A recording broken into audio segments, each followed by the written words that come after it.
Have I watched the Ukraine updates? I guess like the latest stuff I've seen, Wagner continues to troll the Russian army. The guy that's like on the ground running Wagner made this stupid video where he's like, "We have conquered Bakhmut." They don't call it Bakhmut. They've renamed it some Russian name, but he's like, "We've conquered Bakhmut. We're pulling out and we're turning over all of our food, all of our ammo, all of our emplacements to the Russian main army. They will have all of that stuff. That we're turning it over to them and control of the city. And just in case they need any help, I've got two of my best here, Ditov and Nikov. Boys, come here.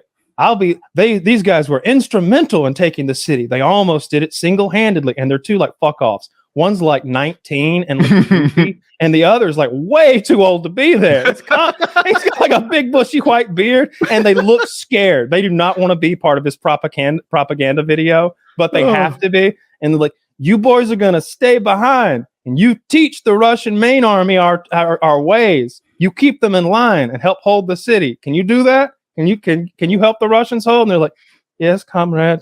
Yes, comrade general." And it was funny. I love it. They're trolling each other. They're giving each other a hard time about that.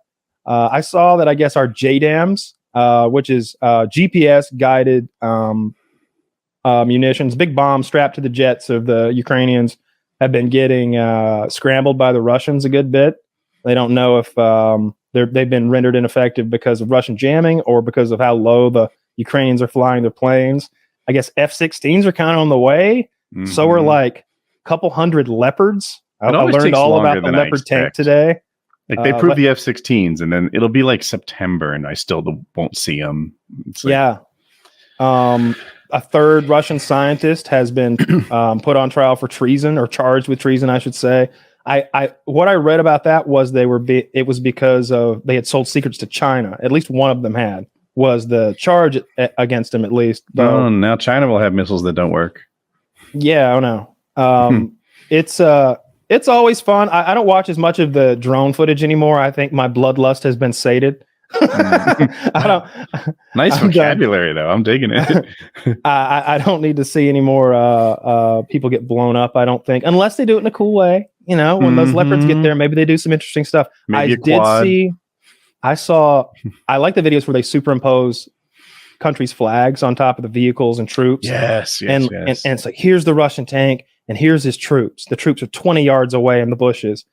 I guess there was a miscommunication because the tank just blows them all up with a high explosive tank round, and then their little icon goes. It's like, man, y'all are kind of mean about this. Yeah, dude. So the Russians invaded Russia. The Ukrainians invaded Russia. Yeah, they and there's a bit of scariness at the White House. There's an investigation going on right now into whether or not American equipment was used to invade Russia proper. Invade in quotation marks. So I think I might have read more about this. The Ukrainians armed two groups of Russian freedom fighters. By the way, one of the groups, Nazis. So, but friend of our friend and whatever. And these Russians. Yeah. Oh man, life is so funny. right. So they're like swastika up. Here's the best part, Taylor. Here's the best part. You know where some of the weapons that the Nazi unit will be using are coming from? No, Germany. Yeah, Israel. So okay. They absolutely used American equipment. There were some Humvees, and I don't know if there was any armored equipment, but yeah, they used American equipment. They weren't Ukrainians doing it. Of course, they weren't Americans doing it. There's questions as to what level of approval they had. Clearly, they were armed by Ukrainians. That is not in denial. But they're like, did Zelensky actually know? They're like some of the attacks in Russia, and this one, like some of the deeper attacks in Russia where they take out oil refineries and such. There's some thought that these guys are Ukrainian military leaders acting somewhat independently, or plausible deniability. It's hard to tell. And then these two Russian groups that invaded Russia and took over like 3 towns for 2 days. They're Russians who just hate Putin, but given that they're armed with like Ukrainian tanks and armored vehicles and American Humvees, they're obviously supported by Ukrainians. And they're just like, take our shit, go in. So we might be talking about 2 different instances of things happening, because the one I'm thinking of is to call them Russians. They're in a part of Russia that used to be Ukraine in 2014. So they don't think of themselves as Russians. They think of themselves as Ukrainians who have been under siege for the last 10 years or whatever. But I think the White House said they were investigating whether any U.S. equipment had been used in going over there. That's kind of a no-no. Investigation need not go much farther than Reddit. It's pretty clear. It's like they film themselves doing it in Hummers. Well, that's no good. They shouldn't be doing that. I don't like that at all. I think a key part of this has to be, and I know it's a silly line to draw, but I don't think it's a silly line if you're a Russian. I don't want F-16s flying over Russia. I don't want American bombs being dropped in Russia. No shit. When you're on this side of the fence, we got beef. You step outside the ring, I'm not going to pull a Khabib and just lose my cool and jump over and start smashing Dylan Dennis or something. Just he's in Russia prime. I can't go over there. I'm mixed. I liked it as a tactic because right now what's happening is Russia isn't defending their own borders. Russia gets to spend all of their troops in Ukraine pushing that new border, pushing the front lines. So by arming some Russians to go attack Russia, it's like, all right, it's not us attacking you, kinda, but now you have a big border that you need to put people on. Ukraine spends a lot of resources defending places where there's barely any battling. Why? Because if they don't, then Russia will roll in with 100 tanks and take that over. So Ukraine needs to defend their entire border, but Russia gets to choose where they attack, which, by the way, made me see something like D-Day in an entirely new light. Like, man, it must have been hard to defend everywhere. And then we get to choose where we attack and put all our forces in that one spot. So now the Russians, if they do this a couple of times and they say they're going to do it again, the Russians, that rebel Russians, or say they're going to attack Russia again, Russia has to be like, well, fuck, I guess we'll take 100 tanks and put them across the border so that we can respond somewhat rapidly. That CIA guy, he was talking about the early days of the conflict. He's like, every day you hear about a little fire or some train tracks, or this burned down, that burned down, this guy fell out of a building, this guy drowned.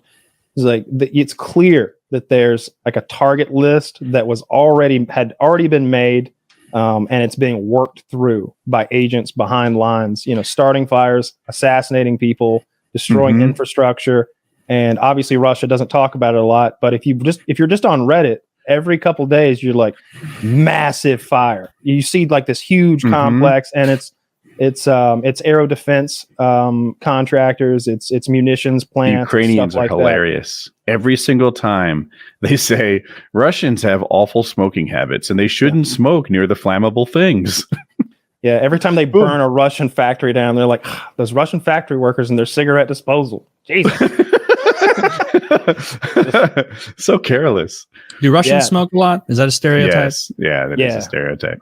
Who are the smokingest people? Because I bet it's an Asian country. Some kind of Asian, for sure. They love smoking. Vietnam. I say Vietnam. That's my bet. Vietnam or maybe like Singapore for some reason. I want to think somewhere down in there, but I'm going to go with Vietnam. Is like where you'd see those pictures of like 6-year-old kids like ripping darts. Away. Yeah. Got a lucky strike.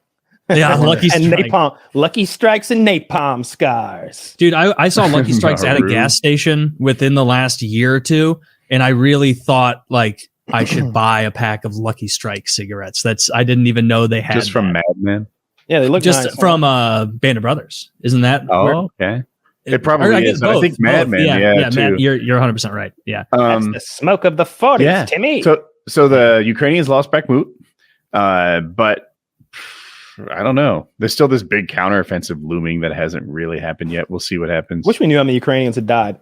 I wish we had accurate numbers on both sides. And I don't want anyone to think I'm too foolish here. I realize that we're getting the Ukrainian side of things always. So you don't hear about the bad stuff that happens. And when you do, it's framed in a way. It's like, fucking Alexei Gumanov fucking gave his life for the glorious nation, and then they play a song or something. And I mean, it's sad or whatever, but it's like, well, what happened? How bad of a battle did you guys lose? So I don't know. I listened to so much Ukrainian propaganda; it felt like good news every time they lost another 100 meters. You know, and they paid for every foot with blood. This is essential. We cannot lose Bakhmut. We didn't want it anyway. Like that's how everybody in always fairness, they frames never it. said Bakhmut was important. And I said this like a month ago. I was like, here's what's going to happen. And it did. Ukrainians are going to say this was a win. We bled them dry. They cost them 1,500 tanks and 100,000 soldiers, and they paid way too big a price for something that didn't matter. And the Russians are going to say, yeah, but we won. And both sides are going to claim victory. And that's what's happened. Yeah. And I can't tell the truth. I mean, I remember like stuff about how important Bakhmut was last year. Like there was a time, I don't. Yeah, where they said it was important tactically, like because it, protected, I guess, two different split offs where you could go from there. Like that was a big narrative about it. They're still there. They're just still those other there. cities are elevated, and Bakhmut is like in a valley, and they're like, you can't attack those cities from Bakhmut. Now, maybe missiles don't care about elevation. I don't know. One thing I've learned during this war is how little I know about how to wage war. I am watching these pincher movements and surrounding. I'm learning about operational surroundment, which means you surround 3 sides, but you can get artillery that reaches the 4 sides, and now they basically have to die as they leave. I'm learning all this shit, and I see, let's say you've got this big sea of bad guys, and then they penetrate in on 2 sides. They're like, aha, they're surrounding these guys in the middle. I'm like, yes, but they're each surrounded themselves. Why is their surrounding better than your surrounding? I don't understand. I just learned that I do not understand how war works. I'd like to see a war between people who don't fight all the time, like Russia, Ukraine, kind of predictable. This is great. I disagree. You don't want to see a brand new war. How about Japan versus Australia? My whole life we've been fighting the sand people. That is a good one. You wouldn't like to see Japan versus Australia? What's your bet? Japan. All-out war. And you say Japan wins? 100%. U.S. is not allowed to join. U.S. has no... I was going to say whichever one U.S. bets. Yeah, U.S. is not in it. Japan destroys Australia. Destroy us. Australia's so fun. We made them buy our nuclear submarines, which they have no real use for. Yeah. So it's like, what are they used for? And they're like, their worry is China. What we want Australia to have nuclear submarines because they're next to China. Yeah. The Australians are like, well, wait a minute, what are we going to protect with them? Well, the shipping lane to China, of course. Wait, from who? The Chinese. How much do these cost? 34 billion each. We'll take 6. Yes, you will. You don't have an option. You don't have an option. You see, Australia, you are a vassal state of the United States, and you do what we say. Yeah, I know I saw a bunch of those Patriot missile systems got bought by maybe Japan. I think they bought a bunch, or maybe Taiwan did. Yeah, it was Taiwan. I learned more about how that thing worked. Okay, so you've got like it's multiple pieces, all of which are about the size of a semi-truck. One of them, there's some dudes inside of it, like operating it. But then like 10 kilometers away, everything's separated by like 10 or 12 kilometers, each pod of it. They're real, and a lot of it is missiles that shoot, but some of it is the detection radar, right? The part of it that senses things, the sensors, the shooty part, and then there's like a command module. Oh, and then there's a part that powers everything. There's like this crazy generator part that's nothing but like high duty generators being fueled up, and it's all connected up, I guess. And I want to say they hit one the other day, but the Russians did, but they said it didn't damage it. They talked about the accuracy of the Russian munitions because lately they've been targeting the Patriot missiles in particular. Like instead of hitting the city or a building or the defense ministry or whatever, they're just trying to take out the Patriot missile battery. And they said the accuracy on the Russian missiles was about good enough to hit a 5-story building. So, and they're trying to hit something the size of a box truck, so it's just not working out. Okay. I think that a hot spot in our fucking economy has to be the fact that I hate that they don't sell this Ukraine thing correctly, because they say the U.S. gives this and that. U.S. approves $3 more billion worth of aid, what they should say is $3 billion more worth of loans. $3 billion more worth of loans. $286 million more worth of loans. This is the Lend-Lease Act. This is how we kept the Soviets, the British, and everybody else on this side of the Atlantic alive for World War II. The Russians would have starved to death, and the Brits would have too if it weren't for us leasing them huge stocks of food, guns, ammo. I saw a video the other day of Russians in a cave cracking open crates from World War II with brand new Thompson machine guns. You know where this came from? Tell me what that means. Lend-Lease Act. We sent them Tommy guns in World War II to fight the Nazis. They never got to that supply. They've been sitting in that cave rust-free for... When did they stop using... Like, when did Tommy guns stop? I actually, like, other than video games and movies, didn't understand they were widely distributed in World War II, like, to just regular guys. It's always more of, like, in my head, like a gangster gun. You know? Like, with the big drum mag on the bottom. They're not even looking down the sight. Just Bonnie and Clyde would have one. Exactly. Al Capone standing there, gunning up, lighting up somebody's house. Were they good guns? They look sweet. They might be the coolest looking gun ever. I owned one.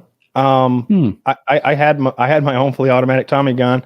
The drum mags I always found, or at least the ones I had, weren't too reliable. But those stick mags, and you can reload it fast, were really, really fun. Doesn't have a lot of gun collection made its way to Ukraine, Kyle.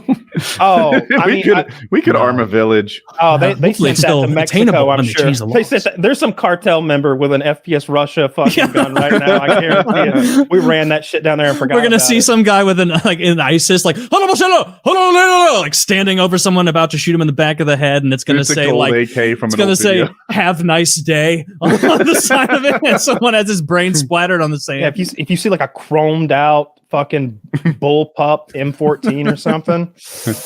I think it's got my name on the side. That one with the snow camo caused me so much fucking trouble. Oh my god, yeah, I think that was the one. But yeah, we're lend-leasing that stuff to them. They owe us. Do you think we'll get it back? I just thought it was like the Brits just paid their debt off about a few years ago from World War II with interest. Okay,